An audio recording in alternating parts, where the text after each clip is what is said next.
अब वो हीरो बनते हैं तो थोड़ा सा एज ग्रुप हो गया है, अब हीरोइन के साथ नाचते हैं तो थोड़ा सा हमारा के केहू कहला कि हमारे एज हो गई, हमारे एज हो गई, और वहाँ क्या सौरी घर में से निकलनी है। और आप अगर जिन लोगों से सीखते हैं फिर उन्हीं को अपना कंपटीटर समझने लगते हैं, जी तब दिक्कत आ जाती है। वैसे इस वीडियो को शुरू होने से पहले आप सभी एक सवाल का जवाब दीजिए, क्या सही में पवन सिंह बूढ़े हो गए हैं या फिर अंकल लगते हैं? या आप सभी समझ ही गए होंगे कि हम बात कर रहे हैं उस कंट्रोवर्सी की जिसमें खेसारी लाल यादव ने भी हाल ही में एक इंटरव्यू के दौरान पवन सिंह को अंकल और वो बूढ़े हो गए हैं ऐसा कुछ बयान दिया था। उस इंटरव्यू के बाद से ही शायद भोजपुरी फिल्म इंडस्ट्री में लगातार वाद विवाद देखा जा रहा है और इसका जवाब भी शायद पवन सिंह ने एक स्टेज शो के दौरान से अपने तरीके से दिया। लेकिन शायद इन सभी विवादों के बीच लीजिए दिनेश लाल यादव उस निरहुआ का भी इस पर एक छोटा सा रिएक्शन आया है। जरबीन अकेला कल्लू, गुंजन सिंह और भोजपुरी के कई दिग्गजों ने इस विवाद पर अपनी प्रतिक्रिया दी है। लेकिन शायद दिनेश लाल यादव उस निरहुआ का भी इस मामले पर कुछ न कुछ बोलना जरूरी था,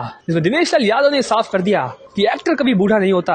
इसके साथ साथ दिनेश लाल यादव ने हंसते हुए ये भी बोला कि उनकी उम्र लगभग 47 साल की हो चुकी है और आज भी वो फिल्में कर रहे हैं और सारी फिल्में सुपर हिट है और उनसे भी लगभग 10 साल छोटे हैं पवन सिंह, तो शायद वो बूढ़े कैसे हो सकते हैं। इशारों में दिनेश लाल यादव का कहना था कि पवन सिंह इस समय भोजपुरी फिल्म इंडस्ट्री में सबसे ज्यादा सर्च करने वाले एक्टर हैं और शायद इनकी आवाज तो यूपी बिहार की पहली पसंद है। जो दिनेश लाल यादव ने पवन सिंह की जमकर तारीफ की है और ये साफ कर दिया है कि कोई भी विवाद ना करे, कोई भी इस मामले पर कुछ ना बोले। वैसे निरहुआ के इस बयान पर आपसे क्या है राय, क्या कुछ कहना चाहते हैं? ज्यादा कमेंट बॉक्स में जरूर बताइएगा।